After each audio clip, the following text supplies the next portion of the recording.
नमस्कार दोस्तों, स्वागत है आप सभी का हिस्ट्री 365 में। मेरा नाम है चंद्रेश उपाध्याय और आप देख रहे हैं हिस्ट्री 365। जैसा कि आप सभी को पता है कि हम दक्षिण भारत का इतिहास जो है उसको पढ़ रहे हैं और पर डे हम लोगों की एक क्लास हो रही है। तो इस इधर बीच जो था वो हम लोगों को क्लास नहीं हो पाया था, तो आज से जो हमारा क्लास है वो कंटिन्यू होगा और हम पर डे एक क्लास देखेंगे।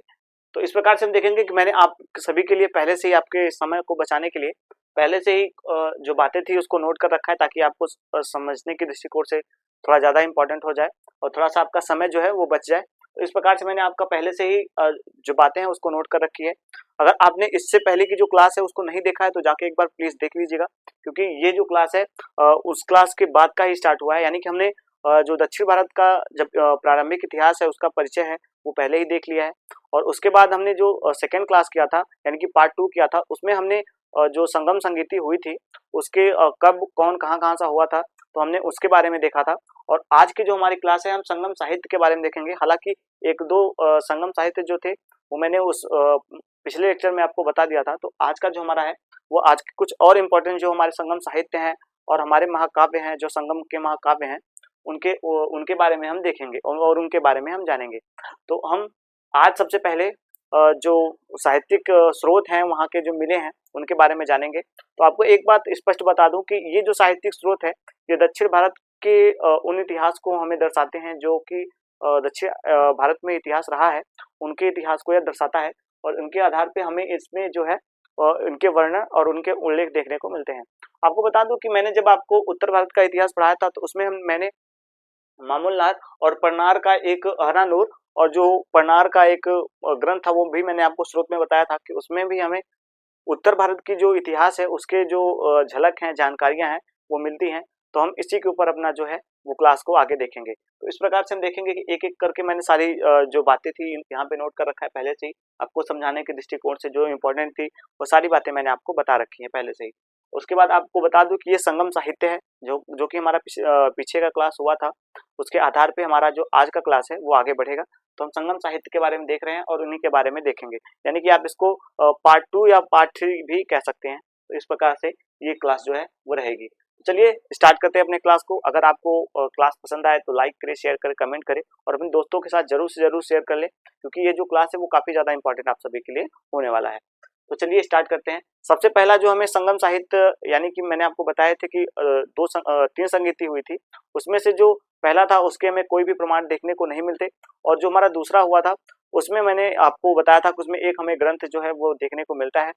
और जो तीसरा हुआ है उसमें हमें तमाम ग्रंथ देखने को मिलते हैं जो आज भी हमें उपलब्ध हैं, यानी कि आज भी हमें उपलब्ध हैं। तो हम आज इन्हीं के ऊपर जो बात है वो करेंगे। इससे पहले की क्लास में मैंने आपको बताया था इसका जो ग्रंथ मिले हैं उनको 3 भागों में विभाजित किया गया है। उसमें से एक जो सबसे इम्पोर्टेंट था उसके बारे में भी मैंने इससे पहले की क्लास में आपको बताया है। तो आप जाके प्लीज उस क्लास को जरूर से जरूर देख ले, ताकि आपको ये जो क्लास है वो आपको समझ आए। तो हम उसके आगे का, यानी कि अब हम उसके आगे का जो क्लास है वो स्टार्ट करेंगे। तो चलिए स्टार्ट करते हैं। सबसे पहले मैंने आपको बताया कि यहाँ पे मैंने अहरानूर के बारे में लिखा है कि इनकी यह एक किताब है जिसका मतलब कह सकते हैं कि इस किताब में यह एक पुस्तक है जो तृतीय जो संगीति हुई है उसमें यह जो पुस्तक है या कह सकते हैं ग्रंथ है जो हमें प्रमाण के रूप में देखने को मिलते हैं। इसके जो लेखक है वो मामूल नार है। इसके जो लेखक है वो मामूल नार है। इसमें हमें ऐसा वर्णन देखने को मिलता है कि इसमें इसके जो लेखक है वो कह सकते हैं मदुरा के निवासी थे। मदुरा के निवासी थे और इनका जो नाम था वो मामूल नार था। और इनका जो दूसरा नाम हमें देखने को मिलता है वो हमें मिलता है रुद्र शर्मा, यानी कि जो रुद्र शर्मा थे इन्होंने ही ये जो हन्नानूर है इसका जो है वो इस किताब की जो रचना है वो की है। उसके बाद हम देखेंगे इसमें हमें जो वर्णन देखने को मिलता है। आपको मैंने जब नंदों की उत्पत्ति या मौर्य के बारे में जब पढ़ाया था तो उनके जो एक स्रोत थे उनके आधार पर मैंने आपको ये बात बताई थी कि यह जो पुस्तक है यानी कि अहरानूर है और परनार है, यह जो पुस्तक है यह दोनों काफी ज्यादा इंपॉर्टेंट है, क्योंकि इसमें हमें मौर्य और नंद और मौर्य के बारे में, जो उनकी उत्पत्ति, उनके बारे में, उनके आक्रमणों के बारे में, दक्षिण भारत पे जो उनके आक्रमण हुए हैं उनके बारे में जो है वह वर्णन हमें देखने को इसमें मिलता है। तो इसमें हम देखेंगे कि इसमें हमें नंदों की जो दक्षिण भारत पे आक्रमण हुआ है, नंद और मौर्य का जो है उल्लेख इसमें पहले, सबसे पहले तो आपको ये बात ध्यान में रखना है कि नंदों और मौर्यों का जो है वो उल्लेख इसमें देखने को मिलता है। यह प्रथम पुस्तक है जो दक्षिण भारत में मौर्यों के आक्रमण को दर्शाता है, यानी कि इसमें ऐसा वर्णन हुआ है कि दक्षिण भारत पे मौर्यों का जो आक्रमण था वह हुआ था, कि मौर्य वंश ने इस पर आक्रमण किया था, उसका जो पुष्टि है वो इस पुस्तक से हो जाती है। उसके बाद देखेंगे कि मामूल नार जो है, इनके पास ऐसा हमें इसमें वर्णन देखने को मिलता है कि नंदों के पास अतुल संपत्ति थी, यानी कि आप देखेंगे कि जब मैंने आपको उनके बारे में बताया था, नंद की उत्पत्ति के बारे में बताया था, उनके जो प्रमाणों के बारे में बताया था, तो उसमें मैंने आपको बताया था कि हमें इसमें ऐसा वर्णन देखने को मिलता है कि उनके पास एक अतुल संपत्ति थी, यानी कि ऐसा एक इतिहासकार है वो यह कहते हैं कि एक पदम सोने के सिक्के या एक पदम मुद्राओं होने के कारण हमें जो नंद है उनको महापद्म नंद कहा जाता था। तो इस प्रकार से हमें जो वर्णन है इनके बारे में देखने को मिल जाती है। तो ये मामूल नार ने जो ये पुस्तक लिखी है, इसमें हमें नंदों की अतुल संपत्ति के बारे में वर्णन मिल जाता है और उनके बारे में जो स्पष्ट बातें हैं वो सारी बातें इसमें देखने को मिल जाती है। उसके बाद हम देखेंगे कि जो हमारा दूसरा है, यानी कि दूसरा कह सकते हैं कि जो दूसरा हमारा पुस्तक है यानी कि ग्रंथ है, उसमें हम देखेंगे कि इसके जो लेखक हैं वो है कपिलर। इनका नाम जो है वो कपिलर है और इन्होंने भी इसमें मौर्य वंश का जो है वर्णन इस पुस्तक में किया है, यानी कि मौर्य वंश का जो वर्णन है वो इस पुस्तक में हुआ है। उसके बाद हम देखेंगे कि इनके जो आश्रयदाता थे उनके बारे में भी हमें वर्णन देखने को मिलता है कि इन्होंने कपिलर के जो आश्रयदाता थे वो पारी, उनका नाम जो था वो पारी था, और जो एक बेल सामंत थे। एक बेल सामंत का मतलब आप देखेंगे कि उत्तर भारत में एक हमें सामंतों का जो कह सकते हैं कि एक वर्णन देखने को मिलता है। तो इस किताब में ऐसा हमें वर्णन देखने को मिलता है कि उत्तर भारत में जो ऋषि हुआ करते थे, यहाँ पे मैंने पहले से ही नोट कर रखा है, आप देखेंगे तो जो ऋषि होते थे वो उनके यज्ञ कुंड से, यानी कि जो यज्ञ कुंड था हवन करने वाला यज्ञ कुंड से इनकी उत्पत्ति हुई है। और यह इस बात को मानते हैं कि यह ऐसा कहते हैं कि हमारा जो उत्पत्ति हुआ है, जो बेल सामंत थे इनका ऐसा मानना था कि हमारी जो उत्पत्ति है वह अग्निकुंड के ऋषियों के द्वारा अग्निकुंड से इनकी जो उत्पत्ति है वो हुई है। तो ऐसा हमें जो वर्णन है वह इस पुस्तक में देखने को मिल जाता है।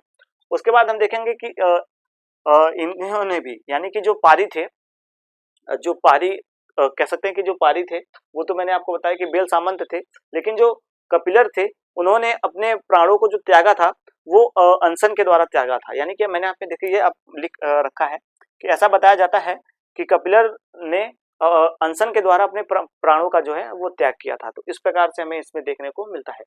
उसके बाद हम देखेंगे जो हमारा तीसरा है, यानी कि जो तीसरा ग्रंथ है, यहाँ पे मैंने लिख रहा है पंक्ति न पलय, जो है पंक्ति न पलय जो पालय है, उसमें हमें ऐसा वर्णन देखने को मिलता है कि यह चोल राजधानी, जैसा कि मैंने आपको बताया कि चोल की दो राजधानी है, एक उरैयूर और एक हमें कपाटपुरम देखने को मिलता है या कावेरीपट्टनम देखने को मिलता है। तो इनकी तीन राजधानियां हमें देखने को मिलेंगी जब हम आगे पढ़ेंगे, तो उरैयूर के बारे में पढ़ेंगे और कावेरीपट्टनम के बारे में पढ़ेंगे। इन सभी के बारे में हमें वर्णन देखने को मिलता है। कुछ समय के लिए जो राजधानियां थी वो इनकी हस्तांतरित हुई थी, उसमें हमें ऐसा वर्णन देखने को मिलता है।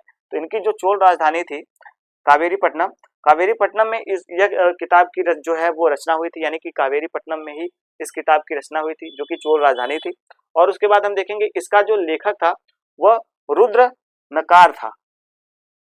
नतार जो था, रुद्र नतार, उन्होंने इसका जो वर्णन है कह सकते हैं कि जो रुद्र नकार है उन्होंने इसका जो कह सकते हैं कि इसका जो लेखक है वो उसके रूप में इन्होंने इसमें कार्य किया है।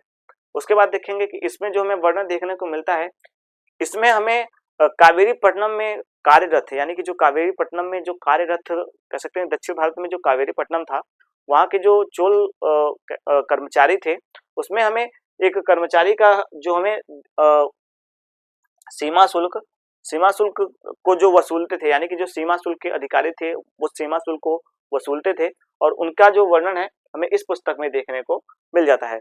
उसके बाद हम देखेंगे कि मैंने आपको इन तीनों के बारे में बताई, ये काफी इंपॉर्टेंट चीजें हैं, तो आप इसको जरूर नोट कर लीजिएगा, मैं आपको बताता हुआ चल रहा हूँ। और एक जो हमें और पुस्तक देखने को मिलती है उसका नाम है मदुरै काची। मदुरै काची के बारे में हमें ऐसा वर्णन देखने को मिलता है कि इसके जो लेखक है वो मानगुंडी मरुदन है, यानी कि मानगुंडी मरुदन जो है उन्होंने इस पुस्तक की जो है वो रचना की है, और बाकी का इनके बारे में हमें ऐसे कुछ महत्वपूर्ण जो बातें हैं वो नहीं मिलती। हालांकि ये सब सारी बातें जो हैं मैं आपको इस अनुसार बता रहा हूँ ताकि आपको समझ आए, और इस प्रकार से मैंने आपको इन सभी के बारे में बताया। तो मैंने अहरानूर के बारे में बताया, मैंने परनार के बारे में आपको बताया, उसके बाद मैंने पंती नपल्लाई के बारे में आपको बताया, और उसके बाद मैंने बताया मदुरै काची के बारे में। अब हम देखेंगे कि जो हमारा पांचवा हमारा ग्रंथ है उसका नाम है पंदी दु पंतु। आप देखेंगे कि पंदी दो पंतु जो है, इसके बारे में जो हमें वर्णन देखने को मिलता है,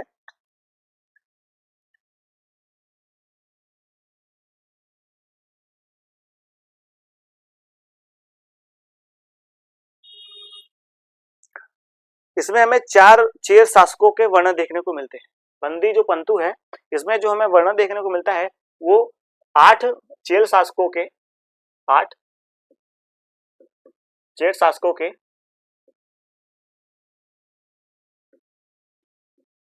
का वर्णन देखने को मिलता है। उसके बाद हम देखेंगे कि इसमें जो हमें और बातें जो देखने को मिलती है वो ये है कि चेर शासकों की जो कविता है, यानी कि इसमें हमें कविता के माध्यम से इनके बारे में बताया गया है कि इसमें जो उनकी कविता के आधार पे इनको इसमें दिखाने का प्रयास जो है वह किया गया है। उसके बाद हम देखेंगे कि चेर शासकों में एक प्रथा थी कि कलश कह सकते हैं कि जो कलश को आप देखेंगे कि मृत हो जाने के बाद जो अस्थियों को एक कलश में रखा जाता था, तो ऐसा जो प्रथा है उसका वर्णन भी हमें इसी पुस्तक में देखने को मिलता है। इसमें हमें कलश में भर करके उनके अस्थियों को गंगा में प्रवाहित किया जाता था या समुद्र में प्रवाहित किया जाता था, तो ऐसा वर्णन है जो देखने को मिलता है। कहीं कहीं पे हमें ऐसा देखने को मिलता है कि उनकी जो अस्थियां थी उसको जमीन में दफनाया जाता था और एक कलश में भर के, तो एक कलश जो प्रथा है उसके बारे में हमें भी इनके इस पुस्तक में हमें ऐसा वर्णन देखने को मिलता है। उसके बाद हम देखेंगे एलादी जो है, इसके बारे में ऐसा वर्णन देखने को मिलता है कि इसमें हमें तमिल साहित्य के एक कह सकते हैं कि जो तमिल साहित्य की औषधियों और चारों वेदों का जो वर्णन है उसमें देखने को मिलता है। यानी कि इस पुस्तक में हमें औषधि शास्त्र के रूप में हम देख सकते हैं कि ये दक्षिण भारत का औषधि शास्त्र के रूप में हमें देखने को मिलता है। इसमें औषधि की जो जानकारी है वो हमें प्राप्त होती है कि इसमें औषधि किस प्रकार से कौन सी औषधि थी, उसके बारे में जो जानकारी है वो हमें इस पुस्तक में प्राप्त होती है। उसके बाद हम देखें पाड़िक कौवे, जो पाड़िक कौवे हैं इसमें हमें ऐसा वर्णन देखने को मिलता है कि तमिल साहित्य में एक विद्या कौवे भी हैं। विद्या कौवे तमिल साहित्य में एक विद्या कौवे हैं, इनका जो वर्णन है हमें इसमें देखने को मिलता है।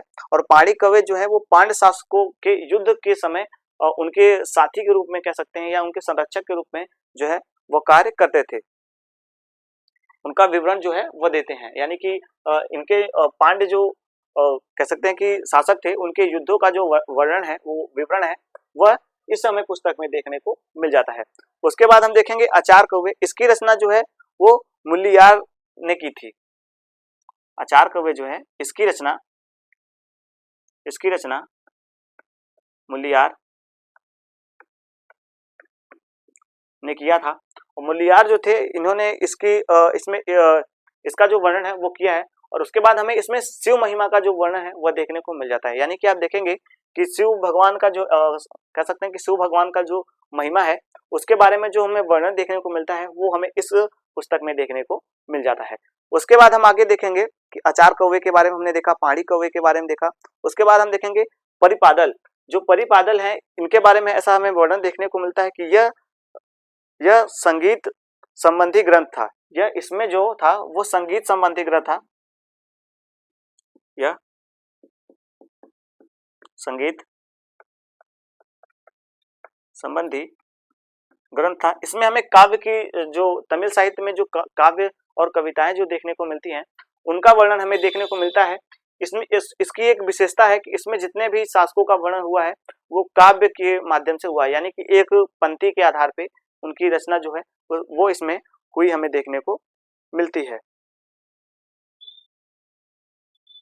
और एक बात आपको बता दूं कि तमिल साहित्य के अंकम प्रणय जो काव्य है उसका भी वर्णन हमें इसी में देखने को मिलता है। वहीं पूरम के शासकों की उपलब्धियां का भी वर्णन इसमें हमें देखने को मिलता है। एक पूरम के शासक हैं उनका भी हमें इसमें वर्णन देखने को मिल जाता है। पूरम के शासकों का वर्णन इसमें देखने को मिलता है। अब हम देखेंगे कि संगम साहित्य के बारे में। संगम साहित्य के बारे में मैंने आपको बताया कि इनमें ये जो तमाम पुस्तकें थी, इनके बारे में मैंने आपको वर्णों के साथ साथ इनके नाम और इनके कुछ पॉइंट जो थे आपके लिए इंपॉर्टेंट थे, तो वो सारे पॉइंट्स मैंने आप सभी के लिए लेकर आया और आपको इसके माध्यम से समझाने का प्रयास किया, ताकि आपका जो समय है, हालांकि मैं अगर बताता तो इसमें काफी चीजें ऐसी पॉइंट थी जो कुछ इंपॉर्टेंट थी, वो मैंने यहाँ पे पहले से लिख रखी है। आप इसका स्क्रीनशॉट जरूर से जरूर ले लें और इसको जरूर से जरूर एक बार नोट कर लें, ताकि आपको इनके बारे में जो जानकारियां हैं वो प्राप्त होती रहें। और अगर आपको इसमें कुछ डाउट्स होते हैं तो आप जरूर से जरूर मुझसे पूछने का वो कर सकते हैं। आप कमेंट के माध्यम से मुझसे इनके ऊपर जो क्वेश्चन होगा वो पूछना चाहे तो जरूर से जरूर पूछ सकते हैं।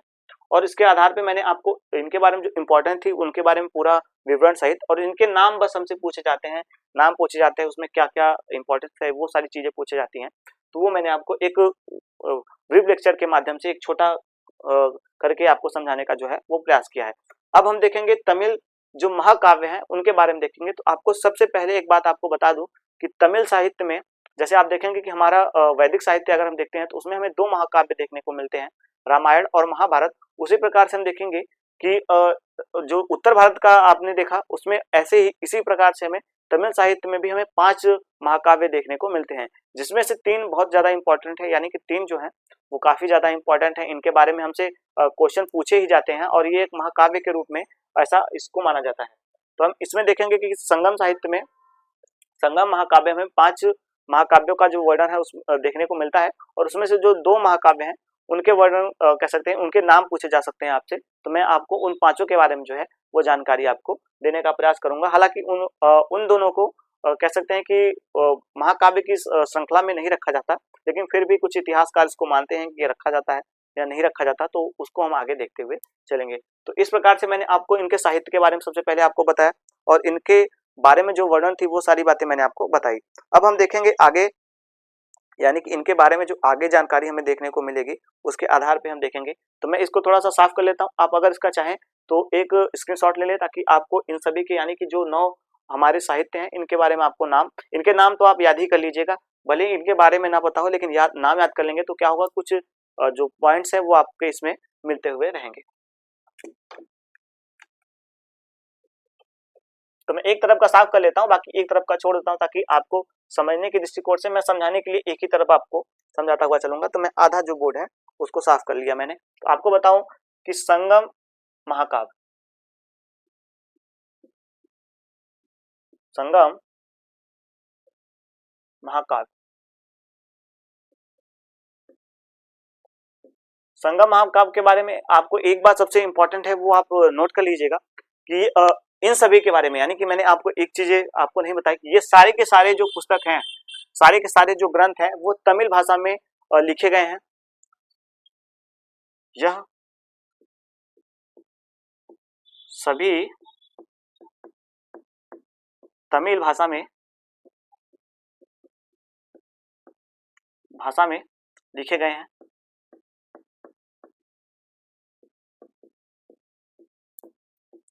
आपका तमिल भाषा में लिखे गए हैं, लेकिन इसका मतलब ये नहीं है कि इसमें उत्तर भारत के जो कह सकते हैं कवि थे वो नहीं जाते थे।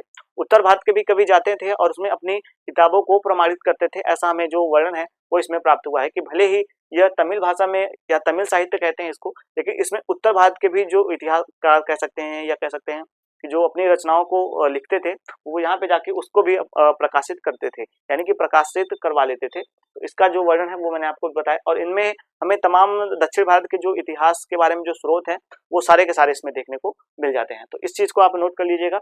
और हम देखेंगे कि इसमें सबसे इंपॉर्टेंट है जो संगम महाकाव्य में, वो यह इंपॉर्टेंट है कि तमिल साहित्य में हमें 5 साहित्य देखने को मिलते हैं, यानी कि महाकाव्य देखने को मिलते हैं। तमिल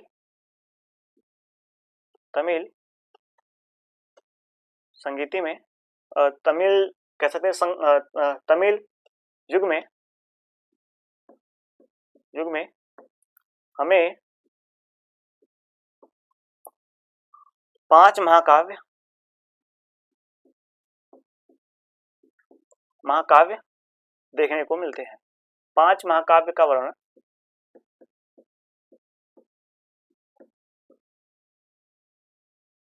मिलता है।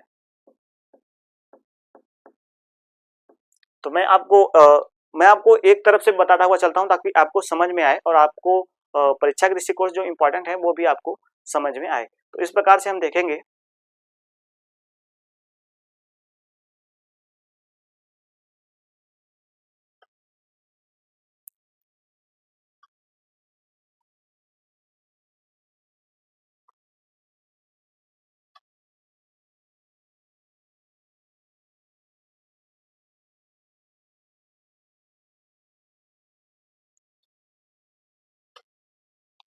चलिए जाने दीजिए। तो इस प्रकार से हम देखेंगे कि इसमें जो हमें वर्णन देखने को मिलता है वो इसी प्रकार से देखने को मिलता है।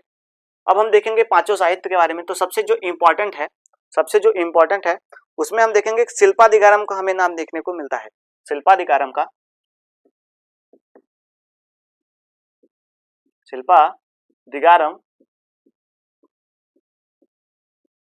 ये काफी ज्यादा इंपॉर्टेंट चीजें हैं, आप इसको जरूर से जरूर नोट करिएगा क्योंकि ये जो चीजें हैं वो काफी ज्यादा इंपॉर्टेंट हैं। तो शिल्पादिगारम के बारे में हमसे तमाम क्वेश्चन ऐसे पूछे जाते हैं। तो इसके जो लेखक थे उनका नाम था इंग्लो आदिल। आप देखेंगे कि जो इंग्लो आदिल है,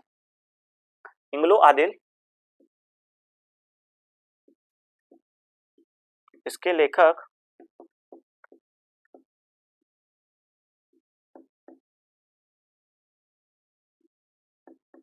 इंग्लो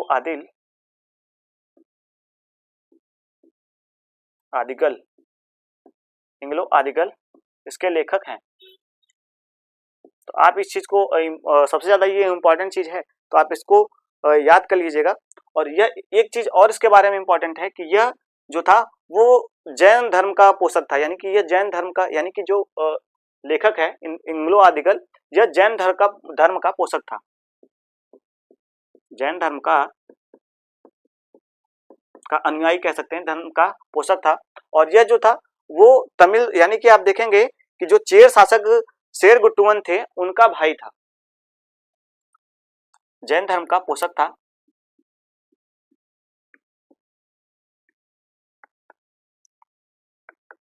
और चेर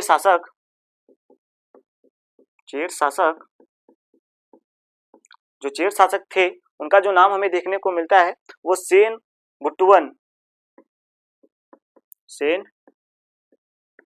गुट्टुवन का भाई था।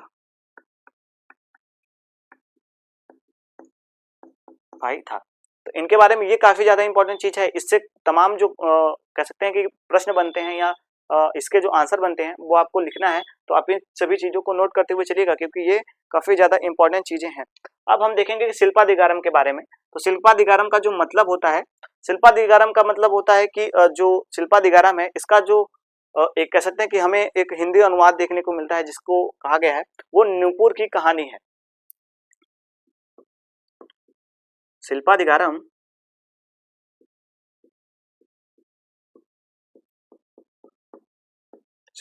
का जो हमें वर्णन देखने को मिलता है वह है नूपुर की कहानी। नूपुर की कहानी का जो वर्णन है वो हमें देखने को इसमें मिल जाता है। और यह तमिल भाषा में लिखा हुआ पहला महाकाव्य है। आपको इस बात को नोट करना है कि यह तमिल भाषा में लिखा गया पहला महाकाव्य है। यह तमिल भाषा में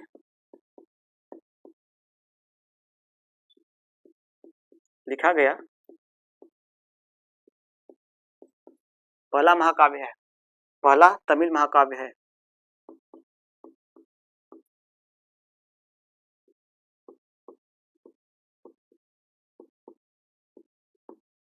पहला जो तमिल महाकाव्य है इसका वर्णन हमें देखने को मिलता है।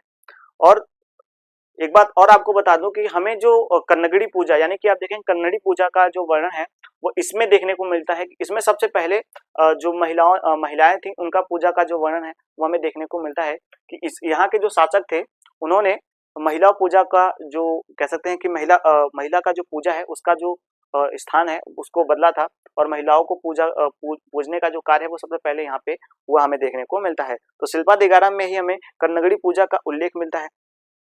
इस बात को भी आप नोट कर लीजिएगा कि शिल्पादिगारम में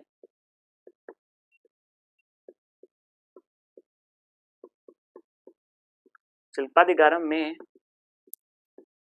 हमें कर्णगिरि पूजा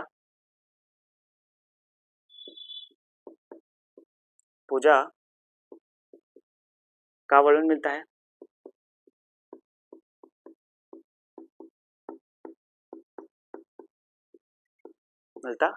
तो आपको एक बात और बता दूं कि इस किताब में जो हमें वर्णन देखने को मिलता है उसमें हमें तीन लोगों का जो वर्णन है वो हमें देखने को मिलता है। माधवी और एक हमें जो कह सकते हैं कि माधवी का वर्णन देखने को मिलता है और एक नाई थे उनका भी वर्णन हमें देखने को मिलता है। तो उसमें क्या होता है कि यह एक कह सकते हैं कि उनसे प्रेम करते हैं। एक माधवी नामक वेश्या थी, उससे जो कह सकते हैं कि इनका जो नाम है वो हमें उसमें देखने को मिलता है। सॉरी, नाम तो नहीं याद आ रहा, तो मैं आपको आगे बता दूंगा, तो आप इस बात को नोट कर लीजिएगा। तो उसमें हमें ऐसा वर्णन देखने को मिलता है कि इन्होंने प्रतिशोध लेने के लिए, जो यहाँ के शासक थे उस कारण से इन्होंने पूरे उस वहाँ के राजधानी को जो था उसको जला दिया था अपने क्रोध से। और इस कारण इनको शांत करने के लिए यहाँ के जो शासक थे उन्होंने कर्णगिरि पूजा का जो है वो वर्णन हमें देखने को मिलता है कि उन्होंने कर्णगिरि पूजा का कह सकते हैं कि जो कर्णगिरि थी उसका जो पूजा था उन्होंने किया, तब जाके उनका जो राज्य था वो बच पाया था। तो ऐसा वर्णन हमें इसमें देखने को मिलता है। तो इसमें हमें तीन लोगों का वर्णन देखने को मिलता है। माधवी थे और दो लोग थे जिनका वर्णन हमें इसमें देखने को मिलता है। तो मैं अभी आपको उसको बता दूंगा ताकि आपको समझ आए उन सभी के बारे में। तो इसी प्रकार से हम देखेंगे कि शिल्पादिगारम में जो हमें वर्णन देखने को मिलते हैं यही है। और इसमें हमें मगध, ब्रज, अवंती का वर्णन जो है वह देखने को मिलता है। इस ग्रंथ में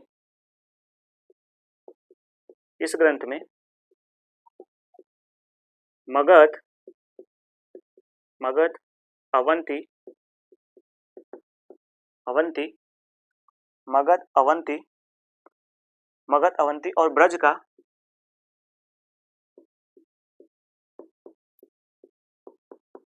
वर्णन जो है वो हमें इसमें देखने को मिल जाता है। तो इस प्रकार से हम देखेंगे कि शिल्पादिगारम में और एक चीज हमें देखने को मिलती है, इसमें हमें 32 प्रकार के सूती वस्त्रों का जो वर्णन है वो हमें देखने को मिलता है। इसमें हमें 32 प्रकार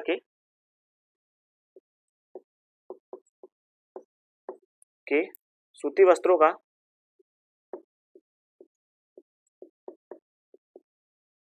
का वर्णन देखने को मिलता है। तो इस प्रकार से हम देखेंगे इनके बारे में हमें जो जानकारियां देखने को मिलती हैं वो इसी आधार पे हैं कि इसमें जो हमें तमाम जो बातें देखने को मिलती हैं कि इसमें माधवी और दो लोग हैं यार, हमें उनका नाम नहीं याद आ रहा, तो मैं आपको उसमें उसका नाम जो है वो आप बता दूंगा। काफी चीजें ऐसी होती हैं जो रिमेम्बर नहीं रह पाता, अभी है लेकिन याद नहीं आ रहा, तो मैं आपको आगे बताऊंगा, अभी आएगा तो मैं आपको उनके नाम बता दूंगा। तो जो शिल्पादिगारम थे, इसके बाद हम देखेंगे कि जो हमारा दूसरा महाकाव्य है देखने को मिलता है वो मणिमेखले है। यानी कि आप देखेंगे कि जो इनकी पुत्री है, यानी कि इनकी जो उत्पन्न हुई पुत्री है मणिमेखले, उसके बारे में, यानी कि यह किताब, यानी कि यह ग्रंथ जहां से समाप्त होता है वहीं से हमारा मणिमेखले जो है वो प्रारंभ होता है। तो कह सकते हैं कि ये पार्ट 1 था और वो पार्ट 2 है, उसमें हमें सारे वर्णन देखने को मिलते हैं। तो अभी हम उनके बारे में देखेंगे। तो आप इसका एक बार स्क्रीनशॉट ले लें ताकि मैं आगे क्लास जो है उसको बढ़ा सकूं।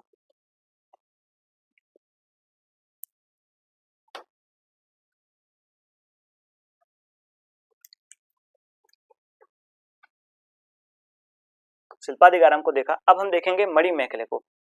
तो जो दूसरा हमारा महाकाव्य है, दूसरा महाकाव्य जो है उसका नाम है मणिमेखले।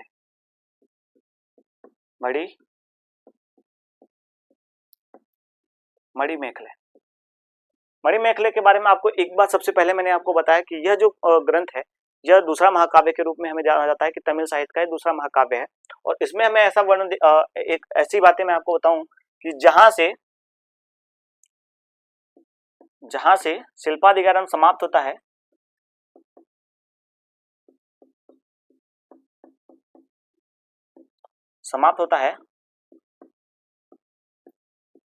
यह वहीं से प्रारंभ होता है। यानी कि उसके आगे की जो माधवी और उनकी जो पुत्री है उसकी जो कहानी है वो उनकी मणिमेखले जो है उनकी पुत्री है, और उसके बारे में हमें सारे वर्णन जो है वो इसमें देखने को मिल जाते हैं। उसके बाद देखेंगे जो मणिमेखले है इसका जो लेखक है वो कह सकते हैं कि मदुरा का एक अनाज व्यापारी है, उसने इसका लेखन कार्य जो है वो किया है कि मणिमेखला का जो लेखक है वह मदुरा का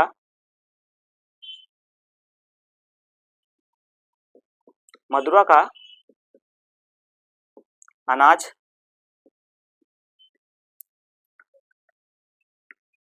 मदुरा का जो अनाज व्यापारी है उसका नाम जो हमें देखने को मिलता है वो शीत संतनार है। शीत सैनार शीत सैनार इसका नाम जो हमें देखने को मिलता है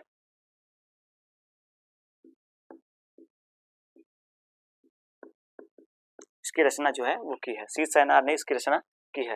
तो मदुरा का मदुरा में यह अनाज का जो व्यापारी था उसने इस ग्रंथ की रचना की है और उसका जो हमें वर्णन देखने को मिलता है वो शीत सैनार है। शीत सैनार इसके बारे में हमें ऐसा वर्णन देखने को मिलता है कि यह मदुरा में अनाज का जो व्यापारी था तो व्यापारी का कार्य करता था। और उसके बाद हम देखेंगे कि इसमें हमें तर्कशास्त्र की भ्रांतियों की लंबी व्याख्या दी गई है। इसमें हमें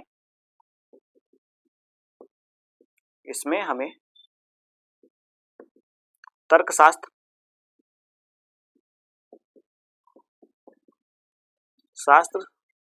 की भ्रांतियों का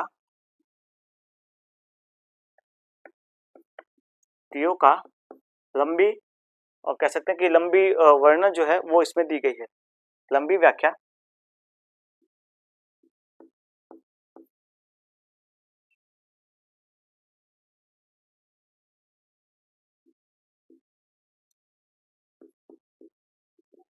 की गई है।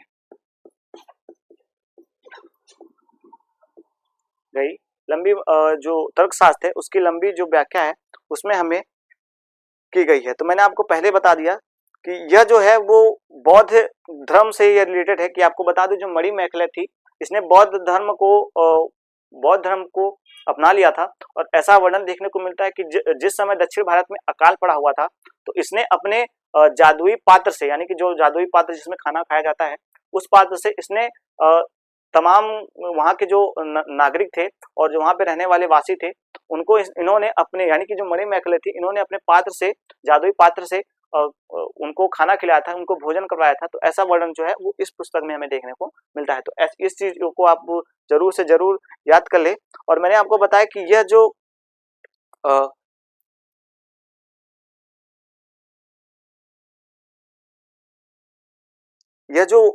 मैंने आपको बताया था कि कोवलम, आप देखिए नाम याद आ गया कि जो कोवलम थी और कोवलम और माधवी इनसे उत्पन्न जो बच्चे यानी कि जो उत्पन्न लड़की हुई थी उसका नाम था मणिमेखला। यहाँ पे मैं लिख देता हूँ, आप इस चीज को नोट कर लीजिए क्योंकि देखिए कुछ चीजें होती हैं कि रिमेम्बर रहता है पर थोड़ी सी समय के बाद आपको याद आता है। तो माधवी यह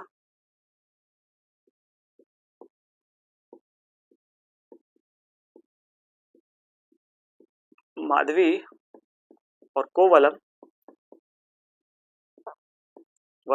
से उत्पन्न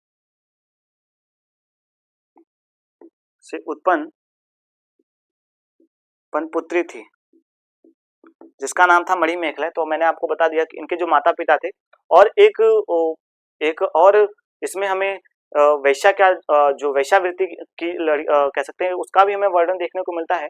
तो जो कोवलम थे यानी कि जो कोवलम थे इनको उस वैश्या से जो है वो प्यार हो जाता है और इनका जो उसके बाद फिर यह घर से चले जाते हैं बाहर व्यापार के लिए। तो वहां पे ऐसा वर्णन मिलता है कि माधवी जी थी इन्होंने जो अपने कह सकते हैं कि जो कोवलम थे इन्होंने जो अपना जो व्यापार था उसको ठप कर दिया था उसके प्रेम में और वहां से वापस आते हैं तो उन्हीं से उत्पन्न एक पुत्री थी जिसका नाम था मणिमेखला। और इसमें हमें पायल की चोरी का जो है वो कोवलम के ऊपर एक राजा जो थे उन्होंने जो चील राजा थे उन्होंने कोवलम के ऊपर एक चोरी का इल्जाम लगा दिया था कि उन्होंने एक रानी की पायल जो गुम हो गई थी एक पैर की थी वो पायल और वो पायल जो थी वो माधवी के पास थी। माधवी के पास जो पायल थी वो भी एक ही पैर की थी। लेकिन उससे पहले कि कुछ निर्णय हो पाता राजा ने कोवलम को कह सकते हैं कि कोवलम को मृत्यु के घाट उतार दिया। लेकिन बाद में जब इस बात की पुष्टि हुई कि यह जो पायल था वो माधवी का ही था तो फिर राजा को बहुत ग्लानि होती है। लेकिन उससे पहले कि उसको पता चलता तो और जो जिससे ये प्रेम करता था, उसने क्रोध में आके समस्त कह सकते हैं कि चेर का जो राजधानी था उसको जला दिया था। तो उसी के कारण मैंने आपको बताया कि कन्नगी पूजा, तो फिर ये जो गुस्से में थी, तो इन्हीं को शांत करने के लिए एक कन्नगी पूजा जो था उसको वहां के शासक ने किया था। तो ऐसा वर्णन हमें इसमें देखने को मिल जाता है। कोवलम के बारे में यह सारी जानकारी हमें देखने को मिलता है। और एक बात आपको बता दूं, जो मणिमेखला थी, जब बौद्ध धर्म की जो महायान संप्रदाय है उसकी महायान जो संप्रदाय है उसकी यह कह सकते हैं कि अनुयायी हो गई थी। मणिमेखला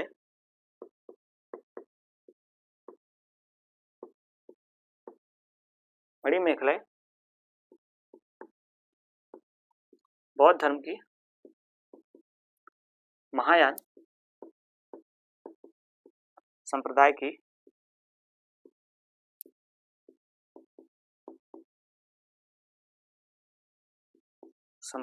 अनुयायी बन गई थी।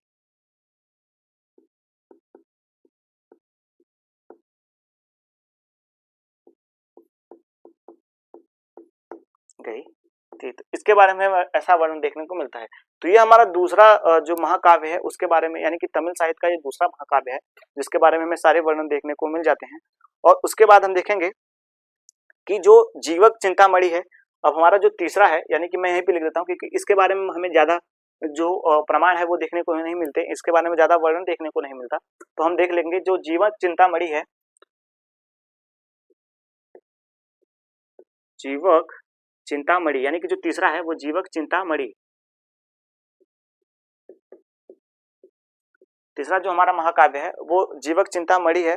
यह जैन भिक्षु जो थे उन्होंने इसका निर्माण किया था, यानी कि इसकी रचना जो थी, इसकी रचना जैन भिक्षु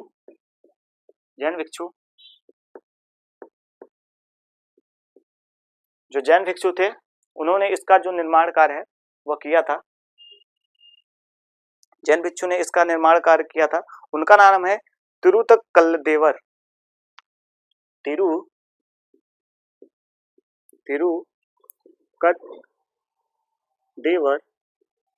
इनका जो हमें नाम है वह देखने को मिलता है। तो क्या है कि आप अगर किसी भी दक्षिण भारत के साहित्य के बारे में देखेंगे या उनके लेखकों के बारे में, तो उनके जो नाम है वो थोड़े से आपको क्लिष्ट देखने को मिलेंगे। तो आप क्या करें कि संधि विच्छेद करके उनके नाम को जो है वो याद करने का प्रयास करें, यानी कि पहले इनके अक्षर का जो कह सकते हैं, इनके नाम के जो 2 अक्षर हैं पहले उसको याद करें, उसके बाद बीच का, और उसके बाद आप एक जब सेंटेंस बना लेंगे तो आपको इसको याद करने में जो है वो हमें देखने को मिलता है। इसके जो सेंटेंस है वो अगर आप बना लेंगे तो आपको याद करने में ज्यादा सहूलियत देखने को मिलता है। और इसके बारे में और आगे जो हमें वर्णन देखने को मिलता है, ऐसा माना जाता है कि संभवतः यह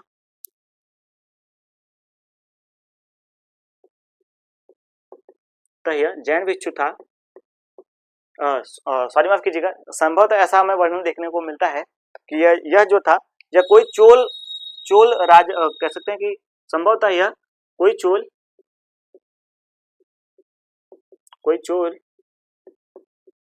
राजकुमार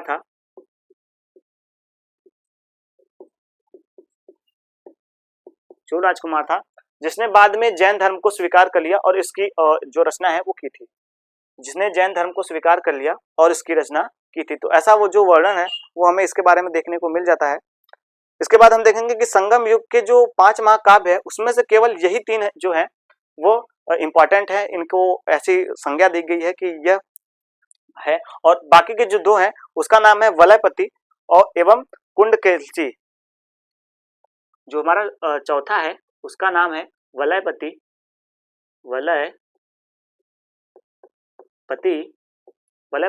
और जो हमारा 5वां है उसका जो नाम हमें देखने को मिलता है वह है कुंडकलेशी।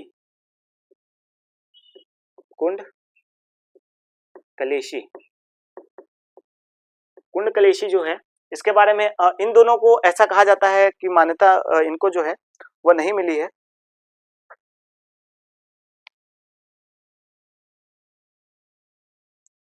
और इन दोनों को तमिल साहित्य के महाकाव्यों के अंतर्गत नहीं रखा जाता। मैंने आपको पहले ही बताया था कि ये जो वलयपति और केल्सी हैं, इनके बारे में हमें ऐसा वर्णन देखने को मिलता है कि यह जो है वो तमिल साहित्य के महाकाव्यों के अंतर्गत नहीं रखे जाते। इनका जो वर्णन है वो एक कह सकते हैं कि एक ग्रंथ के रूप में देखने को मिला है।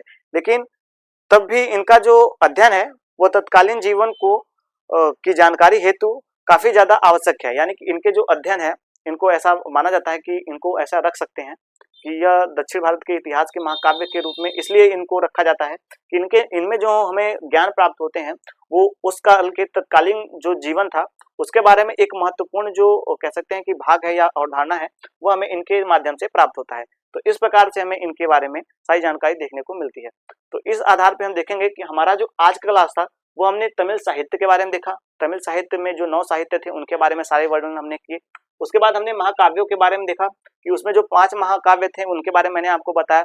सबसे पहला जो हमें है वो हमारा शिल्पादिगारम है, उसके बाद मणिमेखले है, उसके बाद हमारा जो जीवन चिंतामणि है और बाकी के जो 2 हैं उनको तमिल साहित्य के अंतर्गत तमिल महाकाव्य के अंतर्गत नहीं रखा जाता। तो उनका जो नाम हमें देखने को मिलता है वो वलयपति है और कुंडकलेशी है। यानी कि जो वलयपति है और जो 5वां है वो कुंडकलेशी है।